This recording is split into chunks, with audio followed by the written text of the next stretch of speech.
Hey guys, welcome to the next episode of Let's Play Football Manager or the All-Regen Liverpool series. I don't know what one to say anymore, it's all too confusing. Anyway, this is how the league looks in February 2034. We really are powering along now, aren't we? And as you can see, us and Chelsea absolutely locked dead at the top. I mean, nothing separates us at all. Same goal difference. They've scored more, but we've conceded less. Same amount of points, same one drawn loss, everything absolutely locked. Now, I should just point out, I'll go over a few managerial things. Chelsea's manager is now Michael Owen. For those who didn't know, I should probably may have told you, if not, I didn't. Man City's manager that won the two league titles was Michael Owen. They poached now. One thing that does kind of irritate me about this game is how very unloyal managers are. Very rarely are managers loyal. Michael Owen done what he needed and he fucked off to Chelsea. For reasons I don't understand. But the new Man City manager, as it stands currently, is Carlos Gomez, a regen. I'm expecting someone new there. No, he's a regen. I don't even think is he real like a proper player, or is he just a regen manager? Yeah, he's just a regen manager. He's not even a player. I mean, to be fair to him, he looks alright. I mean, he's won. Let's see, he was the Boca Juniors manager in 2028. He lifted the Copa America in 2029-2030, the Copa Libertadores. I can never say them words. 2031, and he's also been in charge of Inter for 2 years, where he didn't appear to win anything. But now he's at City, which is bizarre. He's only 37. Who knows? As you can see there, that was Michael Owen, and I think Gomez has been. I think he has been the manager for a while actually, but yeah, as I say, that's how it stands currently. Arsenal's manager is still Gonzalo Higuain. He's been there for quite a while actually. How long has he been there for now? He's 46 now, so he's obviously been there for some time. Yeah, he's in 2029. He's been there for a reasonable amount of time, you know, considering how unloyal managers are in this bloody game. The United manager currently is a guy called Mohamed Hossani. um, he's only 37. Let's see, he's a regen player. Let's see, who's he play for? Antwerp, Standard Liège, Vitesse. So he was a youth coach at Man United, and then he is now the Man United manager. I should point out a few of these. Let's go to where is it? I'm just going over a few other things. As you can see, Man United have kind of zigzagged downwards lately over the last sort of 5 years or so. I mean, they were still doing well, but you know, only 10 years ago or so that were they, not 10 years ago, or 15 years ago, they were about second. Still, but ever since, well, I'll go over this now. As I've mentioned, we've gone over Man United's old manager before, but it's just a strange thing because they have really gone down. You know, you wouldn't expect United to do this, but as I say, Laudrup did really well. Blanc didn't do that well. Mangi is gone. Vasic. Then this guy, Luke Daniels, really didn't last long, to be honest. He was appointed in May 2032, sacked by October 2033. You know, not a year and a half. But here's Hassani. You know, maybe he can do something. He was appointed. I mean, they were doing. Actually, yeah. To tell you what happened here, during that season, they were doing catastrophically bad. I'll show you in a sec. They were really. I mean, I'm talking relegation form from this Daniels guy at the start of this season, 2033-34 season. So basically, they've brought this Hassani guy in to steady the ship, and I'll show you that now. If I just show you the league currently. As you can see, Newcastle are doing actually quite well. I'll show you who's their manager. Lee Clark, that's interesting. As you can see, up and down. Very up and down. Let's see. Past position. So let's just show us. As you can see, we dropped down to 6th for a period of time. But as I say, that's quite at the start, you know. But since then, we steadied it. It's been us and Chelsea, really. But let's show you Man United. I'm talking game 11 there. That's when the table starts to even out a bit. They're 15th. Let's just show you around. You know what I mean? 5th. I was going to show you a random number. It only shows 2. You know, and that's relegation for it then. But yeah, I think here, as you can see, it was around about here. Hassani was brought in around about here and have slightly got better. So yeah, that is their league position as it stands, which is bizarre. Transfers. I just wanted to show you a few other ones there. So these are the transfers we have done. A spend of 50 million, but also a recuperation of just under 30. Firstly, to sales. As you know, Simon Moore, we sold him to Sunderland just for 250k, nothing special or anything. He's actually at Everton now. What? You traitorous bastard. Sorry, I'm not posh and I put R's on the end of things. No, that's traitorous. You absolute traitor. 300k. They actually made a profit on him. How have they done that? Holy shit, I did not know he was at Everton. What a dick. What a little dick. You are no longer a legend. Right, I don't think he was ever. I've got rid of the 2 youth players here. I think Tong actually made a few youth appearances. He was just never really that good. He's a Borough now. Yeah, kind of his level. Sold Castillo for 23 million. Why did I do that? It's because, I mean, he's a really good player. He was just so inconsistent. I just couldn't bear him. He was so inconsistent. Like, I'd throw him in, and he'd have a shock, but the next game he'd score 2 goals. And I know, no, but he would do this every time. He'd build up a reform and just have a shocker of the next game. I've had about 3 players who do this. As you can see, I mean, you know, he was never really amazing either. I mean, look at that last season. It was really the tipping point. I mean, how many is that? That's include the subs. 28 appearances, 8 goals. Not really that good enough, is it, for a really good player? You know, for a player who's valued at that.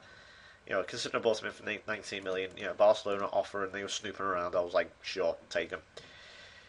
Now this one was, I didn't really want to let Sean Shaw go here, but he is now a Chelsea player, which was kind of annoying because I didn't really want to sell him, especially to Chelsea. But and I've laid the loss on him, but he just was never game. Like, I couldn't give him games. I don't know what it was. He could never really force himself in front of the likes of Suarez, Castillo, Fredinho. He never forced himself in front of them. He never really made much of his opportunities. I mean, these 2 seasons here was where he really started to maybe show a few things. But overall, he wasn't. Again, he didn't have the punch of the other players. You know, where he'd come in, he'd make an impact. And yeah, you know, he just never did it. I mean, look at City. I mean, yeah, like, you can see where he's been. He's been absolutely all over the place already. So, yeah, that was a pain in the arse. But what can I do? So the players I have brought in then. Firstly, we have this guy from AC Milan. This is Manolo Trombetta. He's only 16. I realised that value is a bit weird, but he has quite good potential. I'm talking 4-star potential. So he's only 16. If you can have a player who's like that, then yeah, I mean, he's a bit slow. I mean, obviously, you know, he's 6'1". That's quite tall. He might grow. Who knows? But you know, I was considering, you know, 10 million for investment there. Why not? Same applies to Massimo Lizio here, who is part French, part Italian. He's 19, a bit older. But bought him from Lee, and he was on loan from Birmingham. At Birmingham last season. Did okay. His reports again possess 5-star, a potential left-sided midfielder, potential replacement for our dear Trevor Sadler. Who knows? Put in the air, it says weakness there. He is only 5'8", and a lot of people consider that small. That's what my height is. Everyone's like, you're so small. This guy, Anton Schmidt. Again, Germany under 21 vice captain, really good, 4-star potential. Again, now I'm gonna probably break the fourth wall a bit here, but I'm playing ahead of you guys, as you know. I'm about a year or 2 ahead of you guys. This guy actually, his potential improves. Do you know how much it improves by? He's actually going to be 4.5-star potential. Now, as you know, I've mentioned this before. I was like, why don't I ever see 5-star players? It's because players cannot be 5-star potential for Liverpool. Like, 5-star is like unrulingly good. Like, you know, Messi for that level. So to get 4 stars is brilliant. You know, like world superstar. 4.5 stars is something special. I'll admit, I give him a few goes in the first team. He does really well. That's why I'm just going to break the fourth wall real quick. And he evolves to 4.5 stars. He's not 5-star. I don't think I'll ever see a 5-star at Liverpool. But yeah, that's just what I wanted to share that one with you, because he looks astonishingly good. The only problem is he actually does like to moan a bit in the future. He will moan and say, I want first team football, even though he's fucking 18 years old. Or even 17, actually, when he's 17.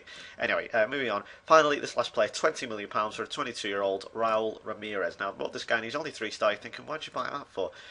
He was disgruntled with Man City, who is a City player, as you can see on the side there. Also, I thought it'd be useful to bring him in for Mendiola to help him across a bit as well, because that actually does work. Trust me, they are quite good. If you bring someone in, if you just have one player, say like from a what's called Mexico, obscure by any means, but if you have like he's non-European. Okay, let's just say that. Say like from Brazil or from Honduras or some African country or Japan. It's always useful to bring in another player. Chances are you're only going to have one at your club, like Mendiola was. I mean, Fierro, okay, it didn't make much difference with Carlos Fierro, but he's Carlos Fierro. He's a tank on this game. So, hopefully Ramirez can help along Mendiola, because it does help bringing in players of the same nationality. He's a DMC. I realise I've got a lot of DMCs, but he's a good option to have. So, there you go. Just £20 million, just over £20 million in spend. To the fixtures then. How are we doing? Good pre-season. We then played Man City in the Community Shield 4-3. It was 4-2 at half-time. We had Zanga, Lopez, Antunes and James with the goals. This guy looks quite good. He looks a potential future star. Angel Ortega. They bought him in from Villarreal. As you can see, he's already scored 14 goals this season. He looks really good. He's got a bit of a burnt face though. Look at his face. He's white, but he's got like... Is he like a coal miner? What the hell? Maybe hang on, I'm sitting back. Hang on. Yeah, it looks like he's got... I don't know if that's going to come up in the picture or not, but yeah, that's a bit weird. He looks like he's a miner.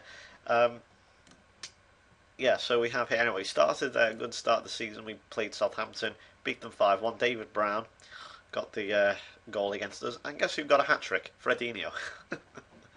Fredinho should have had it earlier, actually. He's missed the penalty, which is a pain in the arse. Could have had 4, but there you go. And again, a really good start. So we always start absolutely flying out the blocks. Fredinho with another goal. Shaw, Mendiola and Suarez. Fortunately, we lost to the League Cup. The holders are out at the first round, I suppose.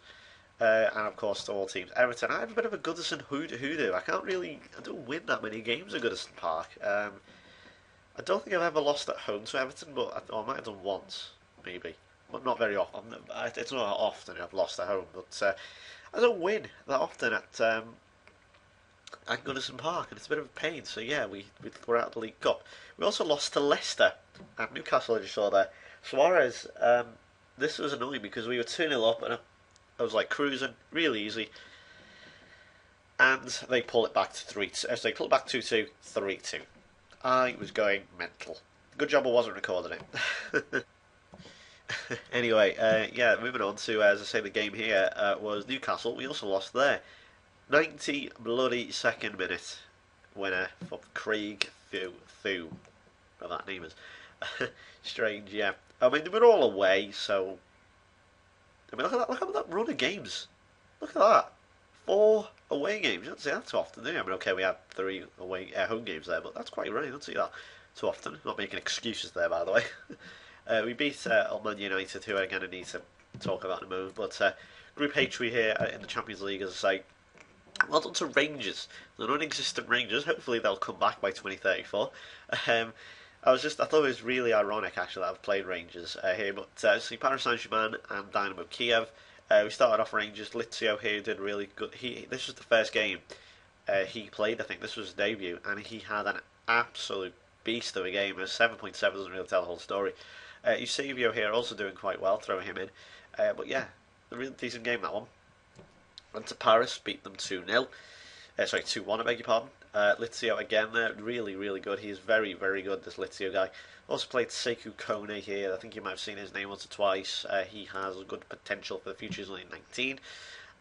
Played Dynamo Kiev, Murashev with 2. Gonzalez getting on the goal sheet, as well as Lopez. I think that was a free kick. We then lost to Rangers, but I think at this point we were through, or at least only needed the point to qualify. So, yeah, Ryan Bergen did well.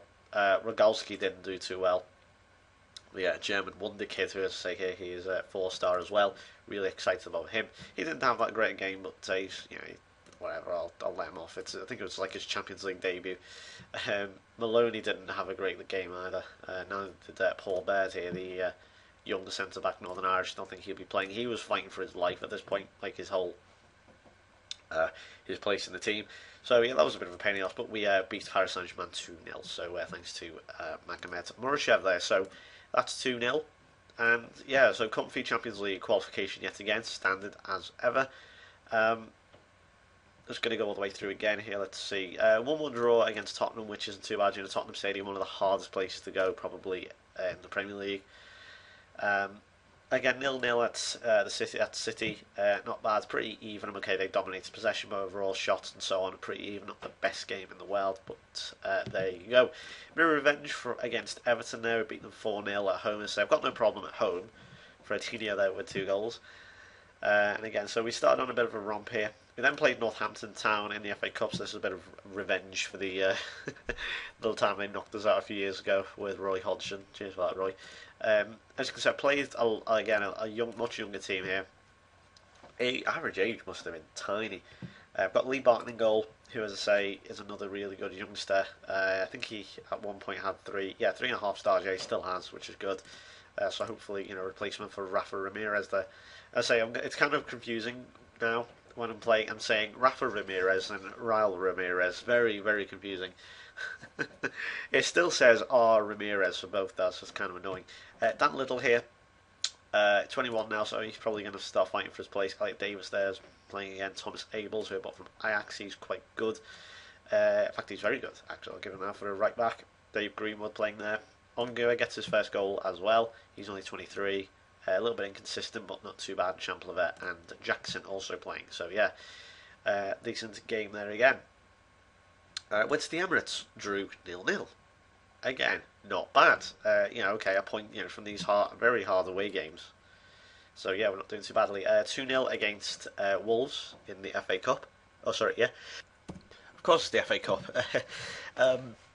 Yeah, so we won 2-0. Murashev again. Really good performance from Abels there, as you can see, 8.2. Rogalski much better, Maloney much better. So yeah, pretty decent this game. And again, wins Old Trafford, beat Man United. So that's the double already over Man United. And here we go, playing Newcastle next. So again, I'm going to show you past positions. Again, this is us. There's Man United.